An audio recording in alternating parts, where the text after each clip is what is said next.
Hello दोस्तों, कैसे हैं आप। उम्मीद करता हूँ आप बहुत अच्छे होंगे और अपनी पढ़ाई बहुत अच्छे से कर रहे होंगे। दोस्तों, पढ़ाई करते रहिए, एक भी दिन गैप नहीं आना चाहिए बीच में। एग्ज़ाम पढ़ने वाले दोस्तों एग्ज़ाम के इंतज़ार कभी नहीं करते हैं, वो तो होना ही है, निश्चित होना है।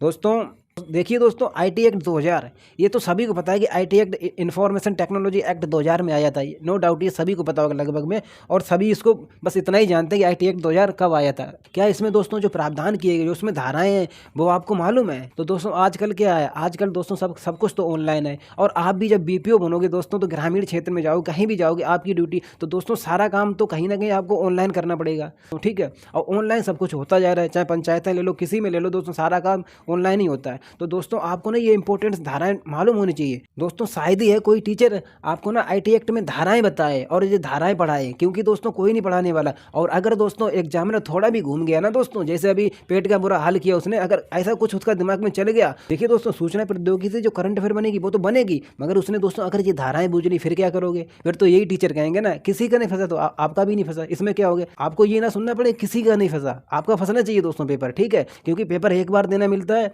और वो भी दोस्तों जन्मों जन्मों में एक बार पेपर देने मिलता है, ये तो पता ही है। फिर उसके बाद में तो पंचवर्षीय योजना बन जाती है। तो इसलिए दोस्तों ऐसे टॉपिक को भी देखना चाहिए। तो दोस्तों आइए देखते हैं इंपॉर्टेंस धाराएं। देखिए दोस्तों, धारा 65 में क्या प्रावधान है। धारा 65 में ये प्रावधान किया गया, कंप्यूटर संसाधन से छेड़छाड़ की कोशिश करना।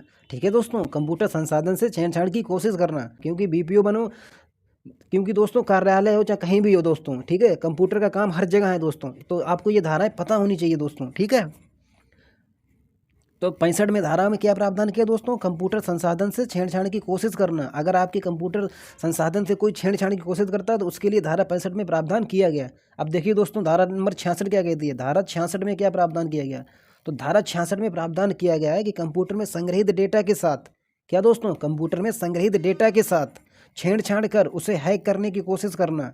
अगर आपके कंप्यूटर में जो संग्रहित डेटा है उसके साथ अगर कोई छेड़छाड़ करता है और दोस्तों उसको हैक करने की कोशिश करता है, तो उसके लिए धारा 66 में प्रावधान किया गया।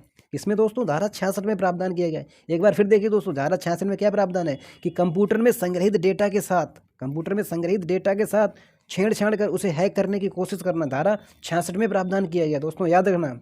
और देखिए दोस्तों, धारा 66 बी में क्या प्रावधान है दोस्तों, धारा 66 बी में प्रावधान किया गया दोस्तों, कंप्यूटर, दोस्तों दो बार लिख गया, कोई बात नहीं, ठीक है दोस्तों, कंप्यूटर या अन्य किसी इलेक्ट्रॉनिक गैजेट से चोरी की गई सूचनाओं को बेईमानी से प्राप्त करने के लिए दंड का प्रावधान। देखिए दोस्तों, धारा 66 बी में क्या कहा है कि कंप्यूटर या अन्य किसी इलेक्ट्रॉनिक गैजेट से, कोई भी इलेक्ट्रॉनिक गैजेट हो सकता है दोस्तों, जरूरी नहीं वो दोस्तों कंप्यूटर से ही चोरी करे, किसी अन्य माध्यम से इलेक्ट्रॉनिक गैजेट से चोरी की गई सूचनाओं या बेईमानी से प्राप्त करने के लिए दंड का प्रावधान धारा 66 बी में किया गया। ठीक है दोस्तों, तो धारा 66 में क्या कहती है दोस्तों, धारा 66 कहती है कंप्यूटर में संग्रहित डेटा के साथ छेड़छाड़ कर उसे हैक करने की कोशिश करना। वहीं दोस्तों धारा 66 बी में कंप्यूटर या किसी अन्य इलेक्ट्रॉनिक गैजेट से चोरी की गई सूचनाओं को बेईमानी से प्राप्त करने के लिए दंड का प्रावधान धारा 66 बी में किया गया, याद रखना दोस्तों। आइए दोस्तों अब नेक्स्ट चलते हैं।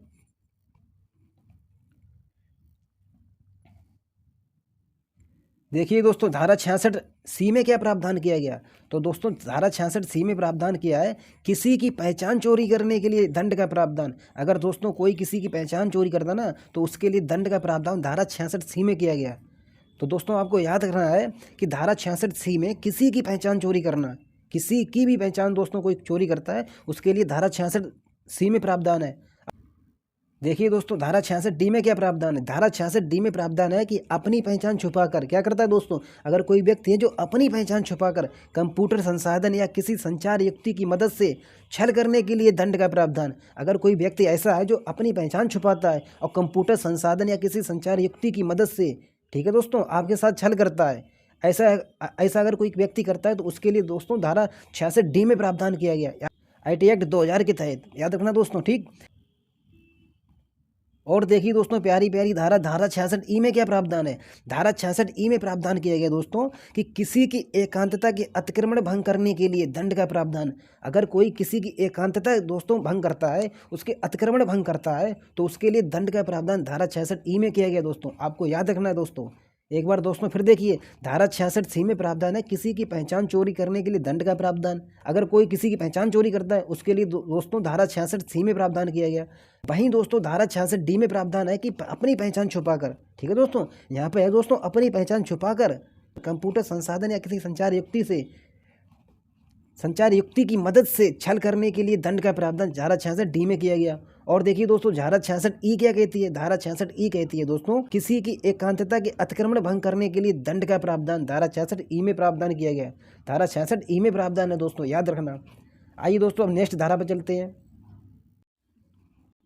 अब देखिए दोस्तों धारा 67 ए में क्या प्रावधान किया गया। धारा 67 ए में प्रावधान है कि कामुकता व्यक्त करने वाले कार्य सामग्री के लिए इलेक्ट्रॉनिक रूप से प्रकाशन के लिए दंड का प्रावधान। अगर दोस्तों कोई ऐसा व्यक्ति है कामुकता व्यक्त करने वाले कार्य इलेक्ट्रॉनिक माध्यम से प्रकाशन करता है, अगर कोई व्यक्ति दोस्तों कामुकता व्यक्त करने वाली जो सामग्रियां होती हैं वो इलेक्ट्रॉनिक रूप से अगर कोई प्रकाशन करता है उसके लिए दोस्तों दंड का प्रावधान धारा 67 ए में है, याद रखना दोस्तों, ठीक है। अब देखिए दोस्तों धारा 67 बी क्या कहती है। धारा 67 बी कहती है कि कामुकता व्यक्त करने वाले कार्य आदमी बालकों को चित्रित करने वाली सामग्री के लिए इलेक्ट्रॉनिक रूप से प्रकाशित या प्रसारित करने के लिए दंड का प्रावधान। यहाँ पे दोस्तों क्या है, यहाँ पे है दोस्तों बालकों को चित्रित करने वाली सामग्री। धारा 67 ए में कामुकता व्यक्त करने वाले कार्य सामग्री के लिए इलेक्ट्रॉनिक रूप से प्रकाशन के लिए दंड का प्रावधान। वहीं दोस्तों धारा 67 बी में कामुकता व्यक्त करने वाले कार्य आदमी बालकों को चित्रित करने वाली सामग्री के लिए इलेक्ट्रॉनिक रूप से प्रकाशन या प्रसारित करने के लिए दंड का प्रावधान धारा 67 बी में है दोस्तों, याद रखना दोस्तों, ठीक है। आइए दोस्तों हम नेक्स्ट धारा पर चलते हैं।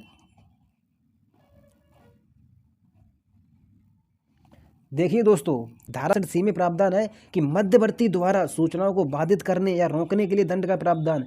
अगर कोई व्यक्ति दोस्तों आपकी सूचनाओं को बाधित करता है या रोकता है तो उसके लिए दंड का प्रावधान धारा 67 सी में किया गया, याद रखना दोस्तों। और नेक्स्ट धारा देखिए दोस्तों 70 में क्या प्रावधान है। धारा 70 में प्रावधान है दोस्तों कि सुरक्षित कंप्यूटर तक, कैसे कंप्यूटर तक, अगर आपका कंप्यूटर सुरक्षित है तो सुरक्षित कंप्यूटर तक अनाधिकृत पहुंच बनाने से संबंधित प्रावधान। अगर कोई दोस्तों आपके सुरक्षित कंप्यूटर तक अनाधिकृत पहुंच बनाता है तो उसके लिए दोस्तों प्रावधान किया गया धारा 70 में, ठीक है दोस्तों। उसकी बैंड बजेगी दोस्तों धारा 70 में, ठीक है, याद रखना दोस्तों। आइए दोस्तों अब देखते हैं धारा 71 क्या प्रावधान करती है। धारा 71 दोस्तों प्रावधान करती है कि डेटा या आंकड़े को गलत तरीके से पेश करने के लिए दंड का प्रावधान। यानी कि दोस्तों धारा 71 कहती है अगर किसी व्यक्ति ने डेटा या आंकड़ा गलत तरीके से पेश किया तो उसके लिए दोस्तों प्रावधान किया गया धारा 71 में, ठीक है दोस्तों, याद रखना।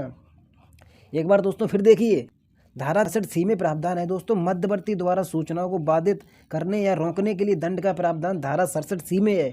वहीं दोस्तों धारा 70 में सुरक्षित कंप्यूटर तक अनाधिकृत पहुँच बनाने से संबंधित प्रावधान। सुरक्षित कंप्यूटर तक अनाधिकृत पहुंच बनाने से संबंधित प्रावधान दोस्तों याद रखना धारा 70 में है। वहीं दोस्तों देखिए धारा 71 क्या कहती है। धारा 71 कहती है कि डेटा या आंकड़े को गलत तरीके से पेश करने के लिए दंड का प्रावधान। डेटा या आंकड़े को गलत तरीके से पेश करने के लिए दंड का प्रावधान धारा 71 में है दोस्तों। आइए दोस्तों हम नेक्स्ट चलते हैं। देखिए दोस्तों धारा 72 में क्या प्रावधान है। धारा 72 में है प्रावधान गोपनीयता एवं एकांतता भंग करने के लिए दंड का प्रावधान। अगर दोस्तों कोई आपकी गोपनीयता और एकांतता भंग करता है तो उसके लिए दोस्तों धारा 72 में प्रावधान किया गया, ठीक है दोस्तों। तो वो दोस्तों धारा 72 के तहत लपेटा जाएगा, याद रखना दोस्तों, अगर किसी की कोई गोपनीयता और एकांतता भंग करता है। और देखिए दोस्तों धारा 72 ए क्या कहती है। तो धारा 72 ए में दोस्तों प्रावधान किया गया है कि कॉन्ट्रैक्ट की शर्तों का उल्लंघन कर, कैसी शर्तों का उल्लंघन कर, किसी ने अगर किसी से कॉन्ट्रैक्ट कर रखा ना दोस्तों, अगर उसकी शर्तों का उल्लंघन करता है और दोस्तों सूचनाओं को सार्वजनिक करने के संबंध में दंड का प्रावधान, और दोस्तों उसकी सूचनाओं को सार्वजनिक करता है तो ऐसे व्यक्ति के लिए दोस्तों धारा 72 में प्रावधान किया गया, ठीक है दोस्तों, याद रखना। धारा 72 क्या कहती है, कॉन्ट्रैक्ट की शर्तों का उल्लंघन कर सूचनाओं को सार्वजनिक करने के संबंध में दंड का प्रावधान धारा 72 में है। और देखिए दोस्तों लास्ट धारा आप देखिए दोस्तों, आज की सबसे महत्वपूर्ण धारा दोस्तों, धारा 73 में प्रावधान है कि फर्जी डिजिटल हस्ताक्षर का प्रकाशन। दोस्तों अब तो डिजिटल हस्ताक्षरित धनाधन होंगे ना चारों तरफ, तो दोस्तों अगर ऐसा कोई करता है कि फर्जी डिजिटल हस्ताक्षर का प्रकाशन तो धारा 73 में उसके लिए दंड का प्रावधान किया गया, ठीक है दोस्तों। अब देखिए दोस्तों एक बार फिर देखिए गोपनीयता एवं एकांतता भंग करने के लिए दंड का प्रावधान 72 में है।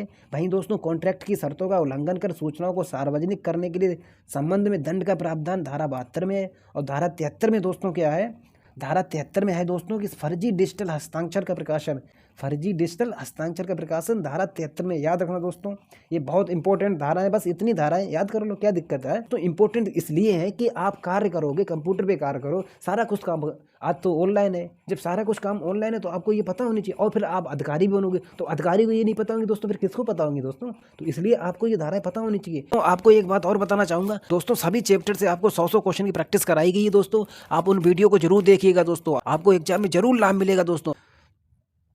उसमें दोस्तों मॉडरेट से हाई लेवल के क्वेश्चन रखे गए, उन 100 क्वेश्चनों को देखिए दोस्तों, बार बार देखिए उनको दोस्तों, तैयार करिएगा। जितनी बार दोस्तों आप उन वीडियो को देखोगे उतनी बार आपकी थ्योरी का रिवीजन होगी दोस्तों, ठीक है। आपको अलग से थ्योरी भी नहीं पढ़नी पड़ेगी और आपकी क्वेश्चन की प्रैक्टिस भी जबरदस्त हो जाएगी, ठीक है दोस्तों।